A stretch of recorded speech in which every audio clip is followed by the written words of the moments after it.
어, 침례교회와 장로교회의 차이가 있다면 여러 가지 차이가 있습니다. 신학적으로 따지면 수없이 많이 찾을 수 있겠죠. 그러나 대표적인 차이를 얘기하자면 세례를 베푸는 방식의 차이가 있습니다.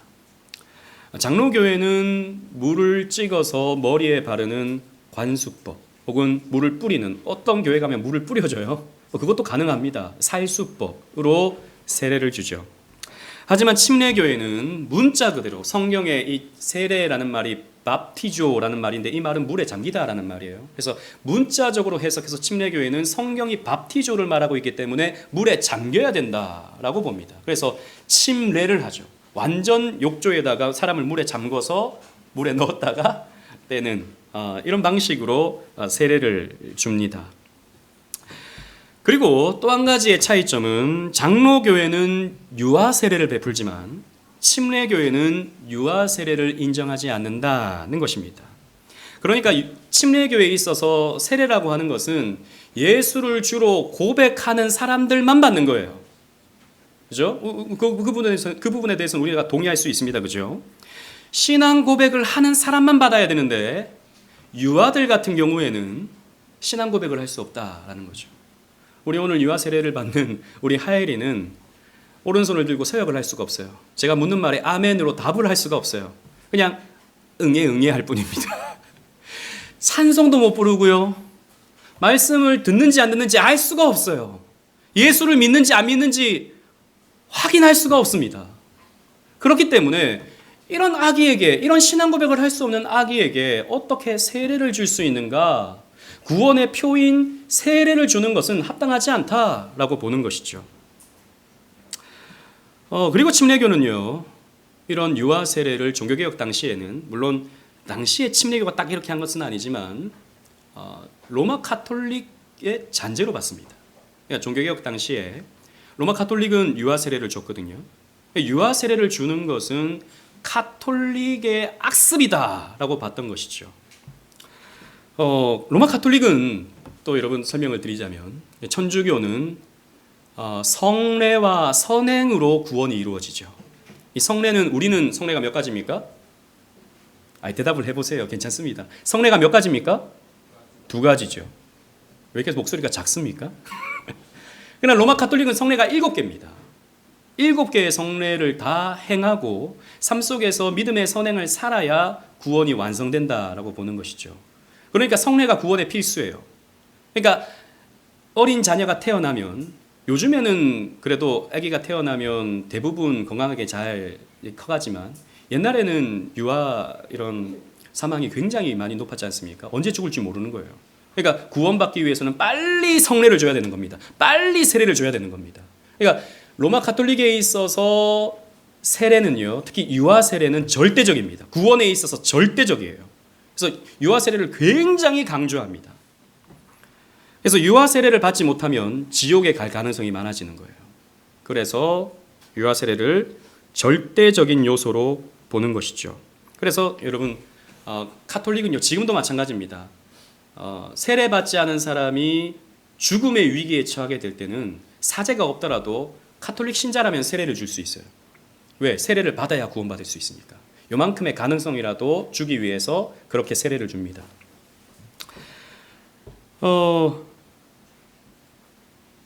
천주교회는 이런 방식이 있었기 때문에, 이런 침례교회는 이게 미신적인 거다. 무슨 세례를 받아야 구원을 받냐. 이건 믿음으로 구원받는 거지 세례를 받아야 구원받는다고 하는 것은 미신적인 거다라고 봐서 유아 세례를 주는 것을 반대했던 것이죠. 그러니까 보세요. 천주교회는 유아 세례에 있어서 절대적입니다. 침례교는 유아 세례를 무용한 것으로 여기는 것이죠. 양극단입니다. 한쪽은 절대적, 한쪽은 무용한 것, 양극단인 것이죠. 우리는 장로교회입니다. 그죠? 우리 장로교회는 여전히 유아 세례를 베풉니다. 하지만 로마 카톨릭처럼 유아 세례를 절대적으로 여기지는 않습니다. 유아 세례를 못 받은 아이라 하더라도 구원받는 데는 아무런 지장이 없어요. 하지만 그렇다고 해서 우리가 침례교처럼 유아 세례를 무용한 것을 여기느냐, 안 받아도 아무 상관없는 것이냐, 그런 것은 아닙니다. 우리는 이런 입장을 어디에서 갖느냐? 우리가 그냥 양극단에서 빠지지 않기 위해서 중립을 지키기 위해서 이 입장을 가지느냐? 절대 아니죠. 우리의 결정은 오직 성경이 되어야 됩니다. 우리의 판단의 기준은 오직 성경이 되어야 되는 것이죠. 오늘 우리가 읽은 본문의 말씀이 그것을 우리에게 가르쳐 준다라고 볼 수 있습니다. 유아 세례의 장로교적 입장과 그 성경적 근거, 그리고 세례를 베푸는 우리의 책임은 어떤 것인지 오늘 말씀을 통해서 함께 상고해 보고자 합니다. 먼저 본문 7절, 8절을 함께 읽어보도록 하겠습니다. 제가 7절을 읽고 8절 다 같이 읽겠습니다. 내가 내 언약을 너와 너 및 내 대대 후손 사이에 세워서 영원한 언약을 삼고 너와 내 후손의 하나님이 되리라. 시작. 내가 너와 내 후손에게 내가 거류하는 이 땅 곧 가나안 온 땅을 주어 영원한 기업이 되게 하고 나는 그들의 하나님이 되리라. 아멘. 본문을 보십시오. 아브라함이 하나님과 언약을 맺습니다. 처음 하나님께서 75세 때 아브라함과 언약을 맺으세요. 내가 너를 통해서 큰 민족을 이루고 너를 번성케 하겠다라고 하는 약속을 주셨는데 내 몸에서 날 후손은 100세 때 줍니다. 99세 때 하나님이 다시 한번 이 약속을 주시면서 이 말씀을 해주고 계시거든요. 그런데 중요한 것은 내가 너와 언약을 맺는다. 아브라함 너와 언약을 맺는다라고 말씀하신과 동시에 너의 후손 사이에 언약을 맺겠다라고 말씀을 하십니다. 즉 아브라함과 하나님이 맺었던 언약은 단순한 한 아브라함의 개인으로서가 아니라 그 후손까지를 품에 안고 하나님과 언약을 맺는 것이 되는 것이죠. 그래서 너의 후손에게 내가 이 기업을 주겠다. 그리고 나는 너희 후손의 하나님이 되겠다라고 하나님이 말씀하시는 겁니다. 그래서 이 언약했다, 우리가 이 약속을 했다라고 하는 표로서 무엇을 주냐 하면 할례를 주시는 거예요. 계속 말씀을 보십시오. 9절부터 12절까지 말씀인데요. 제가 한 절, 여러분들이 한 절 교독하면서 읽도록 하겠습니다. 우리 크게 또박또박 한번 읽어볼게요. 하나님이 또 아브라함에게 이르시되 그런즉 너는 내 언약을 지키고 내 후손도 대대로 지키라. 시작. 너희 중 남자는 다 할례를 받으라. 이것이 나와 너희와 너희 후손 사이에 지킬 내 언약이니라. 너희는 포피를 베어라. 이것이 나와 너희 사이의 언약의 표징이니라. 시작. 너희의 대대로 모든 남자는 집에서 난 자나 또는 너희 자손이 아니라 이방 사람에게서 돈으로 산 자를 막론하고 난 지 8일 만에 할례를 받을 것이라. 아멘. 하나님은 이 언약의 표로서, 언약의 어떤 증거로서 흔적을 남기길 원하셨는데 그것이 바로 남자에게서 할례를 받음으로써 표를 남기셨다라는 거죠. 여러분, 남자는요, 이 시대에 이 고대 근동 사회에서 그 집의 대표를 말하는 겁니다. 그래서 그 집 전체가 사실 할례를 받는다라고 생각을 하시면 돼요. 그런데 여기서 중요한 것은 아브라함과 언약을 맺으면서 할례를 요구하시는데 앞으로 태어날 자손들이 있을 때 난 지 8일 만에 할례를 베풀어라 라고 이렇게 하나님께서 명령을 하고 있다는 것입니다. 즉 아기가 태어나면 이 아기는 하나님의 언약 백성이다 라고 하는 표를 남겨라 라는 것입니다. 아이의 생식기에 포피를 베어버리는 것이죠. 그래서 그 아이는 자기 몸에 나타난 이 할례의 흔적을 보면서 나는 하나님의 언약 백성이야 라고 하는 것을 생각하게 만들었던 것입니다. 이것이 바로 유아 세례의 근거가 됩니다. 난 지 8일 만에 할례를 베풀었다라고 하는 것에서 말이죠. 여러분, 이렇게 질문할 수 있을 겁니다. 목사님, 그런데 이 할례는 구약의 의식법이었잖아요. 이 할례라고 하는 것은 구약의 예법이었지 않습니까? 이렇게 여러분 질문할 수 있겠습니다. 그죠? 그래서 오늘날에게 있어서는 우리가 할례를 받지 않기 때문에 난 지 8일 만에 할례를 받는 것도 우리에게 적용될 수 있는 것인가? 라고 하는 질문을 할 수 있는 것이죠. 이것을 우리가 이해하기 위해서는 이 할례의 두 가지의 의미를 생각해 볼 수 있어야 됩니다. 왜 하나님께서 할례를 명하셨는가? 첫 번째는 죄 용서의 의미가 있습니다. 여러분, 구약시대 때 사실 따지고 보면 오늘날도 마찬가지입니다. 죄가 용서되는 것은 그냥 이루어지는 게 아니에요. 죄 용서에는 반드시 심판이 전제돼야 됩니다. 그 죄에 대한 응당 형벌이 이루어져야 죄 용서가 이루어지는 거예요. 그 심판, 그 형벌이 뭐냐? 피 흘림입니다. 여러분, 주보를 보십시오. 히브리서 9장 22절 말씀입니다. 다 같이 읽겠습니다. 시작. 율법을 따라 거의 모든 물건이 피로써 정결하게 되나니 피 흘림이 없은즉 사함이 없느니라. 아멘. 여러분, 피가 흘려져야 죄 용서가 이루어지는 겁니다. 이 죄값을 치르는 무언가가 있어야, 누군가는 피가 흘려져야 죄 용서가 이루어진다고요. 그냥 용서되는 게 아닙니다. 여러분, 우리가 은혜로 구원받았죠. 우리는 은혜로 용서받았습니다. 거저받았습니다. 맞죠? 맞아요. 근데 이 말은요, 반은 맞고 반은 틀린 거예요. 우리가 그냥 용서받은 게 아닙니다. 누군가는 형벌을 받았어요. 누군가는 피 흘림을 받았습니다. 바로 우리 주 예수 그리스도시죠. 그래서 죄 용서는 이루어지는 게 아니라, 그냥 이루어지는 게 아니라 피 흘림을 통해서 이루어진다는 것을 가시적으로 보게 하는 겁니다. 여러분, 아기가 태어납니다. 아기가 태어나면 너무너무 이쁘죠. 우리 하엘이 한번 보세요. 천사 같아요. 빵긋빵긋 얼마나 잘 웃는지. 지난주도 집사님 있는 권사님들이 한 7, 8명이 둘러싸서 아이고 까르르 깎고 가니까 애깨깨 애깨깨 그러니까 권사님들이 다 좋다고 박수치고 막 그러시는 거예요. 천사 같아요. 그런데 여러분 아셔야 됩니다. 죄인입니다. 시편에 보면 내가 모태에서부터 죄를 가졌다. 시편 51편에 다윗이 그렇게 말하죠. 뱃속에서부터 죄를 안고 태어납니다. 태어나면요, 아기가요 너무너무 천사같이 사랑스럽지만 이기적이에요. 엄마가 피곤해도 쭈쭈 달라고 그냥 응애. 죄인입니다. 이 죄가 피로 말미암아 용서받는다라고 하는 것을 보여주는 거예요. 피로 말미암아 죄 용서가 이루어진다. 할례는 그런 의미가 있습니다. 또 하나는 옛자의 죽음을 보여주죠. 여러분, 고대 근동 지역에 있어서 이 생식기라고 하는 것은 생명의 셈으로 여겼습니다. 그래서 그 생식기가 잘려나간다라고 하는 것은요, 그 생명의 셈이 끊어지고 죽음이 찾아왔다라고 하는 그런 상징적인 의미가 이루어지는 거예요. 여러분, 아기를 보세요. 아기가 얼마나 뭐랄까요, 약한 존재입니까? 그런데 난지 8일 만에 그 생식기에 표피를 댄다? 요즘에는 메스가 있어서 마취도 하고 해서 뭐 간단하게 끝낼 수 있죠. 근데 고대 사회에는 뭐가 있습니까? 메스가 있습니까? 잘 드는 가위가 있습니까? 아니요. 돌칼입니다. 돌칼로 아이의 살갗을 자른다? 이건요, 부모가 죽는 거예요. 그 순간 부모가 죽는 고통을 경험하는 겁니다. 그리고 그 아이도 자지러지죠. 가만히 있습니까? 살갗을 잘라내는데 뭐 마취를 하는 것도 아니고 죽는 거예요. 이것을 가르쳐 주는 겁니다. 생명은 죽음을 통해서 얻는 것이다 라고 하는 것을 가르쳐 주는 거예요. 그래서 할례라고 하는 것은 이런 죄 씻음과 죽음을 통해서 생명이 나온다 라고 하는 사실을 가르쳐 주는 것이 바로 할례의 의미가 되는 것이죠.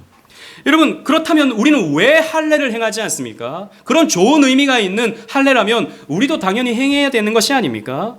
하지만 이 할례라고 하는 것은 구약시대 때 앞으로 이루어질 일에 대한 예표적인 의미로 주어진 의식법이었어요. 그러니까 너희는 이제 누군가가 피가 흘려짐으로, 그리고 누군가가 죽음을 통해서 너희들에게 생명이 찾아오고 죄 씻음이 이루어진다라고 하는 것을 예고편으로서 보여주는 의식이 할례였다라는 거죠. 그 실체는 어떻게 이루어집니까? 그렇죠. 예수 그리스도의 죽으심을 통해서 이루어지는 겁니다. 예수 그리스도의 살갗이 십자가에서 찢어지거든요. 할례당하시는 겁니다. 할례라는 말 자체가 잘라짐이라는 표현이에요. 그 예수님의 살갗이 찢어지는 겁니다. 잘라지는 거예요. 피 흘려지는 겁니다. 누구 때문에요? 저와 여러분들 때문에, 저와 여러분들의 죄 씻음을 위해서. 그리고 예수님은 할례당하심으로 죽으시죠. 그 죽으심으로 말미암아 우리에게 무엇이 찾아옵니까? 새 생명이 찾아오는 겁니다.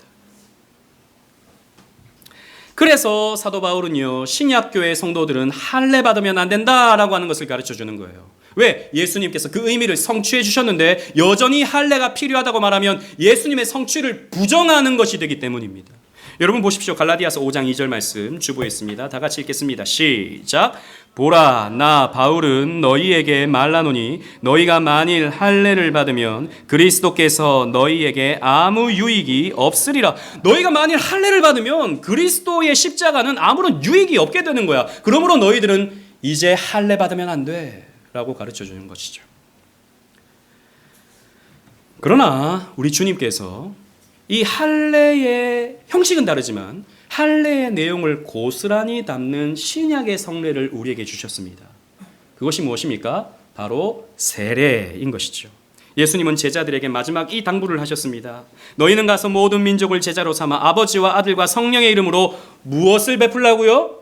세례를 베풀라라고 말씀하신 것입니다. 그래서 세례의 의미도 할례의 의미와 똑같습니다.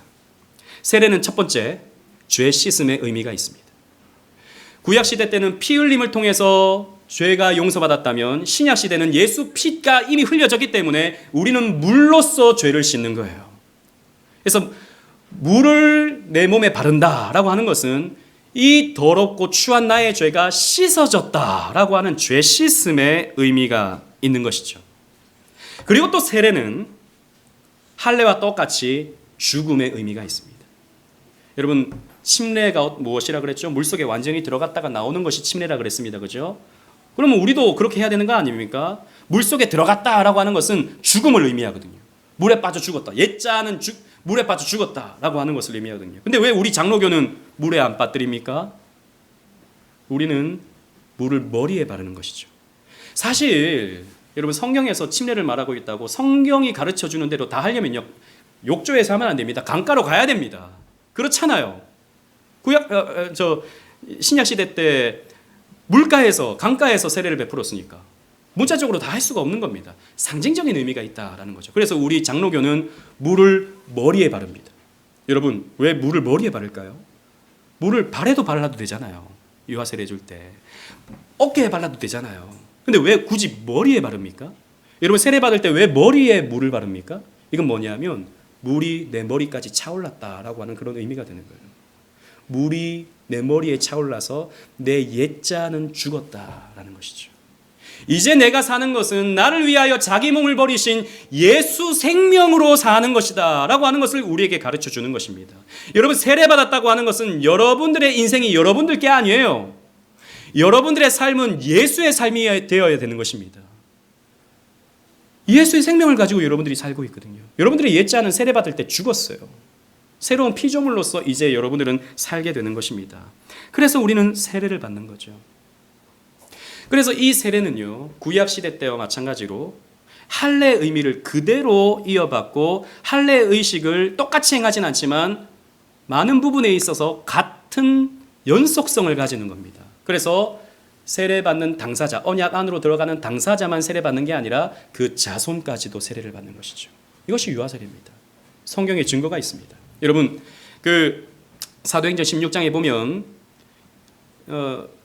바울이 신라와 함께 빌립보에 가서 복음을 전합니다. 복음을 전했다가 감옥에 갇히게 되죠. 그때 막 찬송을 합니다. 찬송을 했더니 옥문이 열려버려요. 지진이 나고 막 그래서. 그러니까 죄수들이 막 나가버리니까 간수가 나 이제 죽었구나. 이 죄수들 다 도망가면 그 책임을 물어서 나 이제 죽겠구나 라고 생각을 하는데 사도 바울이 자결하려고 하는 그 간수에게 뭐라고 말합니까? 주 예수를 믿으라. 그리하면 너와 뭐라고요? 내 집이 구원을 받을 것이다 라고 말씀하셨어요. 너뿐만 아니라 너의 가족 전체가 언약 안으로 들어오게 될 것이다 라고 말씀을 전하죠. 그리고 여러분 주보를 보십시오. 사도행전 16장 33절 다 같이 한번 읽어보도록 하겠습니다. 시작. 그 밤 그 시각에 간수가 그들을 데려다가 그 맞은 자리를 씻어주고 자기와 그 온 가족이 다 세례를 받은 후, 자 보십시오. 간수가 세례를 받았습니다. 뿐만 아니라 그 가족에게는 자녀도 있었겠죠. 어린 아이들도 있었을 것입니다. 이것이 바로 우리에게 유아 세례의 근거가 되는 겁니다. 그 가족도 함께 세례를 받는 거예요. 이렇게 할례와 세례의 연속성을 생각해보고 적용해보면 그 후손, 그 자손들에게 또 우리 유아들에게 할례를 베풀었듯이 세례를 베푸는 것은 성경적이다라는 것이죠.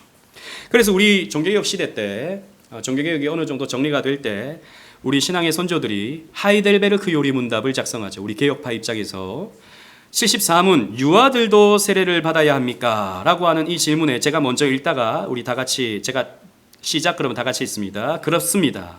어른들과 마찬가지로 유아들도 하나님의 언약 안에 그리고 하나님의 교회에 속하여 있습니다. 여러분 이 중요한 거예요.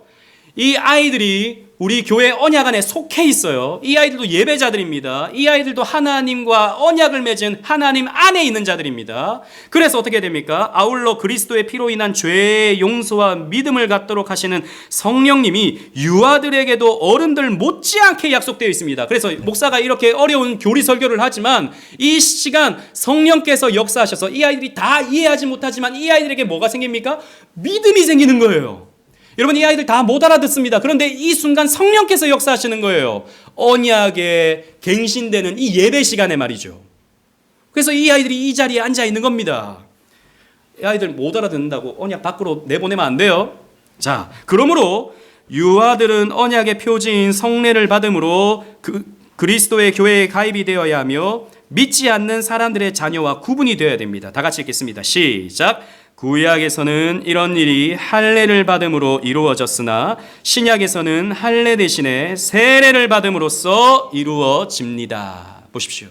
우리 신앙의 선배들이 이 할례의 의미를 신약으로 끌고 와서 유아 세례의 근거로 보았던 것입니다. 이건 그냥 단순히 한 사람이 이렇게 작성한 게 아니라 오랜 논쟁과 오랜 정리 끝에 이런 정리를 해놓은 거예요. 그리고 너무너무 중요한 것은 이 유아 세례를 받는다고 하는 것은 언약의 표징이 된다라는 겁니다. 9절 말씀 보십시오. 너는 내 언약을 지키고 내 후손도 대대로 지키라. 언약이라는 말이 나오죠. 10절에 보면 너와 너희 후손 사이에 지킬 내 언약이니라. 이 할례를 말씀하시면서 언약을 말씀하십니다. 11절에도 나와 너희 사이에 언약의 표징이니라 라고 이렇게 말씀하십니다. 언약을 말씀하시죠. 하나님은 할례를 요구하시면서 언약을 연결시킵니다. 여러분, 우리 개혁신앙, 우리 장로교의 신학은요, 한마디로 표현하면 뭐냐? 언약신학이다 라고 표현할 수 있어요. 즉 장로교회는 성경을 볼 때 그냥 한 그 구절 혹은 한 단락 이것만 보는 게 아니라 우리는 성경 전체가 무엇을 말씀하고 있는지를 거시적으로 구조적으로 신학적으로 성경을 보는 거예요. 이런 면에서 봤을 때 성경의 큰 주제는 바로 하나님의 언약이다라는 것이죠. 그래서 우리는요 어떻게 구원받는가? 장로교회는 이런 것입니다. 장로교회는 우리는 어떻게 구원받는가?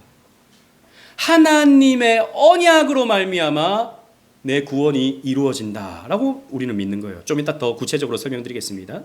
반면에 침례교는 비교적 완전히 다른 건 아니에요. 비교적 성경을 볼 때 미시적으로 봅니다. 한 단락, 한 문장 이것에 주목을 합니다. 그래서 그들의 구원은 어떻게 설명되냐? 조금마다 다 차이는 있습니다만 조금 더 방점이 거기에 있는 거예요. 내가 예수를 믿어 구원을 받는다. 이것이 침례교 신학입니다. 자, 장로교는 하나님의 언약이 내 구원의 근거가 된다로 보는 거고요. 즉 하나님에게 내 구원이 달려 있어요. 침례교는 내가 하나님을 믿어 구원받는다. 방점이 나에게 있습니다. 내가에 있습니다. 이 차이가 있는 거예요. 둘 다 사실 어느 방점을 두느냐에 따라서 조금 다르지 큰 틀에서는 사실 예수 믿어 구원받는다라고 하는 것은 같습니다. 하지만 여러분 보세요. 우리가 예전에 교리 공부할 때 하나님의 언약 가운데는 삼위 하나님의 언약이 있었습니다. 삼위 하나님 간의 언약, 즉 성부 하나님과 성자 예수님과 성령 하나님 사이에서 창세전에 이미 우리를 구원하시기로 작정하신 구속 언약이 있습니다. 구속 언약. 삼위 하나님께서 맺으신 거예요. 그건 그 구속 언약에 따라서 아담과 하와에게 언약을 맺으시죠. 그것이 바로 행위 언약이었습니다. 십자가를 중심으로 한 행위 언약이었습니다. 그런데 아담과 하와가 이걸 실패하지 않습니까? 실패하니까 하나님이 이 백성들을 버리시는 게 아니라 예수 그리스도를 통해서 구원을 받는다라고 하는 은혜 언약을 제시해 주세요. 그러니까 구원이 우리에게 달려 있는 게 아니에요. 하나님의 은혜가 우리에게 쏟아질 때 우리에게 구원이 이루어지는 거예요. 그래서 장로교 신학은 삼위 하나님의 은혜와 사랑으로 내 구원이 성취되는구나 라고 하는 것을 고백하는 고백적 신앙입니다. 반면에 침례교는 자꾸 장로교가 그렇게 가르치니까 하나님께 달려있다 그러면 내가 할 수 있는 게 없잖아. 그러면 우리 나태해지고 제대로 신앙생활 안 하게 되니까 내가 믿어야 돼 라고 하는 걸 강조해야 된다고 보았던 것이죠. 그래서 내가 열심히 해야 된다. 내가 기도해야 된다. 내가 성경 읽고 내가 교회 열심히 다녀야 된다라고 하는 강조를 하게 되었던 것이죠. 나에게 달려있는 것입니다. 그래서 여러분 사실 이런 부분에서 침례교는요, 물론 뭐 다 그런 건 아닙니다만 전체적으로 본다면 침례교의 신앙은요 불안합니다. 왜 불안하냐? 내게 달려있거든요. 여러분 내게 달려있다라고 하는 것이 내가 열심히 하면 되지 뭐 이렇게 생각할 수 있을지 모르겠지만 쉽지 않습니다. 여러분 신앙생활이 교회 나오는 건 어느 정도 쉬울지 모르겠지만 정말 여러분 하나님 사랑하며 사는 것이 쉽습니까? 대답 못 하시잖아요. 어려워요. 어쩔 때 텐션 올라가면 신앙생활 잘합니다. 그런데 웬걸요? 떨어질 때가 많아요. 텐션을 잃어버립니다. 그러면요, 내게 달려있는 것을 여길 때 우리는 불안해지죠. 내가 구원받을 수 있을까? 내가 정말 천국 갈 수 있을까? 불안해지는 겁니다. 하지만 여러분, 우리 구원이 나에게 달려있는 것이 아니고 하나님의 은혜에 달려있다. 그리고 그 은혜의 증거가 내가 지금 신앙 고백하고 있다라고 하는 것을 우리가 생각하게 될 때 우리는요, 안심할 수 있게 됩니다. 우리는 구원의 확신을 가질 수 있게 돼요. 그래서 여러분, 이 은혜 언약이 어른들에게만 적용되는 것이 아니라 자녀들에게도 적용된다라고 하는 것을 성경에서 우리가 발견할 수 있는데 베드로는 이렇게 가르칩니다. 사도행전 2장 38절 39절 주보했습니다. 제가 38절 읽고 39절 다 같이 읽겠습니다. 베드로가 이르되 너희가 회개하여 각각 예수 그리스도의 이름으로 세례를 받고 죄 사함을 받으라. 그리하면 성령을 선물로 받으리니 시작. 이 약속은 너희와 너희 자녀와 모든 먼데 사람 곧 주 우리 하나님이 얼마든지 부르시는 자들에게 하신 것이라. 아멘. 보십시오. 신약 시대도 마찬가지로 예수의 이름으로 세례를 받고 죄사함을 받는데 그것이 너희만이 아니라 너희 자녀들에게도 유효하다라고 하는 것을 가르쳐 주죠. 이게 우리에게 위로가 됩니다, 여러분. 자, 이것도 마찬가지예요. 여러분들의 자녀가 물론 끝까지 신앙생활 잘하면 너무너무 좋겠지만 자녀가요 내 맘대로 안 돼요. 지금은 어릴 때는 교회 가자면 와요. 근데 크잖아요. 쉽지가 않습니다. 우리 많이 봤잖아요. 그런 경우들 우리 많이 보잖아요. 쉽지 않아요.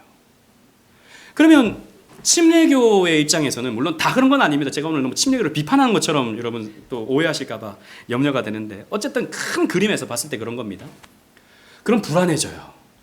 왜? 이 아이가 당장 신앙 고백을 안 하고 있으니까.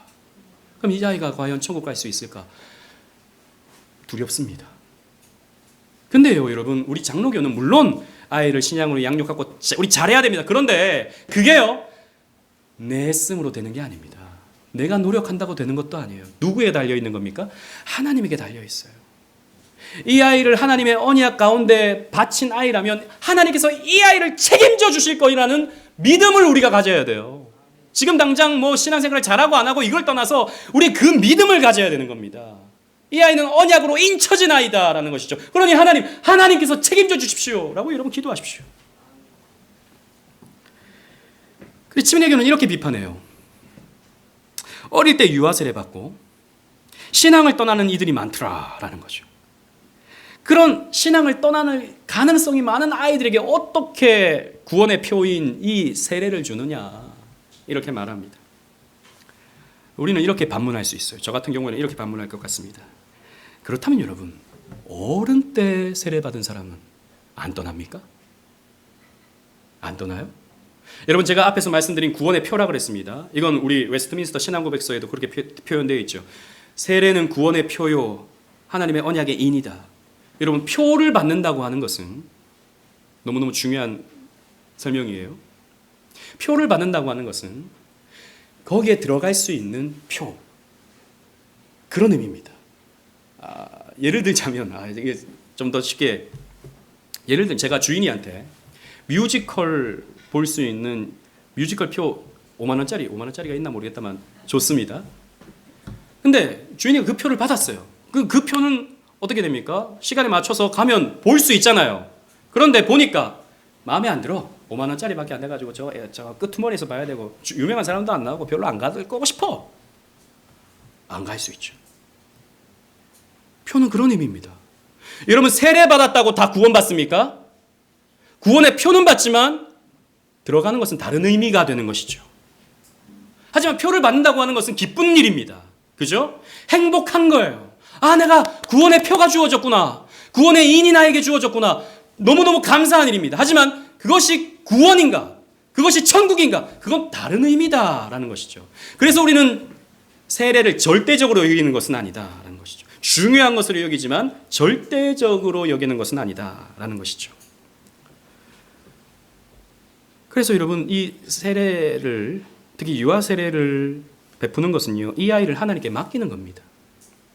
하나님이 요구하시는 언약의 내용들로 성실하게 가르치고 이 아이를 양육하겠습니다라고 하는 사실 부모들의 그리고 신앙 공동체의 고백이에요. 이거는 무슨 의미냐면 조직신학자 이승구 교수님이 계십니다. 합신에 이분이 유아 세례에 대한 논문을 쓰셨는데 제가 그 글을 한번 읽어드릴게요. 잘 들어보십시오. 어렵지 않습니다.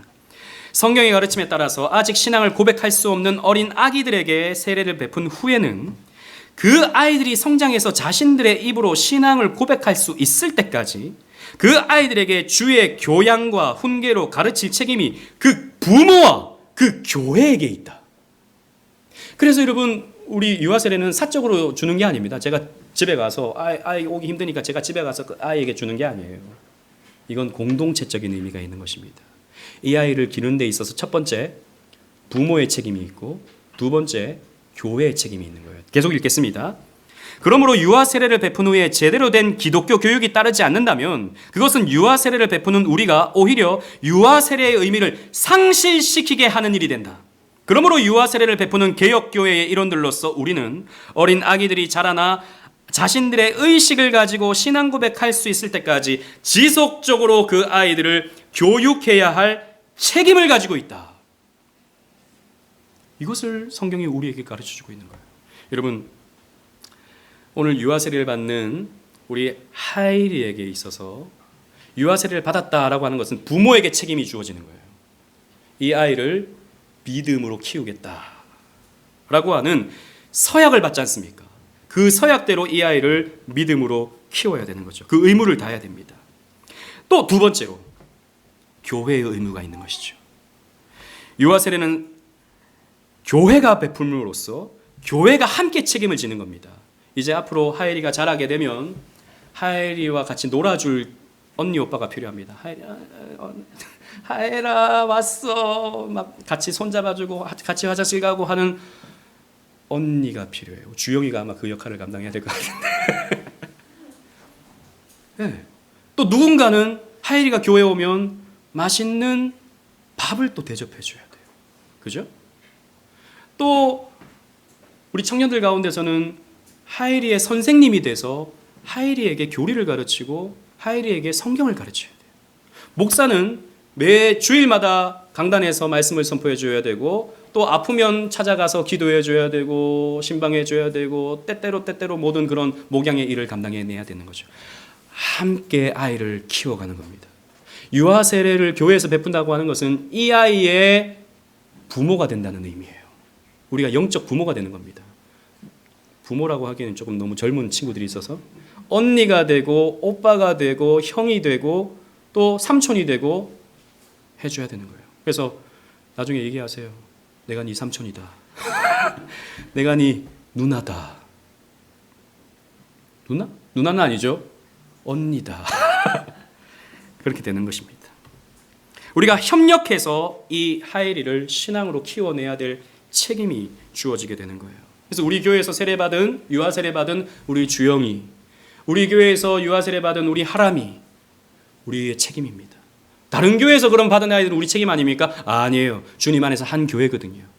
다 우리가 키워내야 됩니다. 또 뿐만 아니라 그럼 유아 세례 안 받고 나중에 교회에 온 친구들은 그러면 책임 안 져도 됩니까? 아니죠.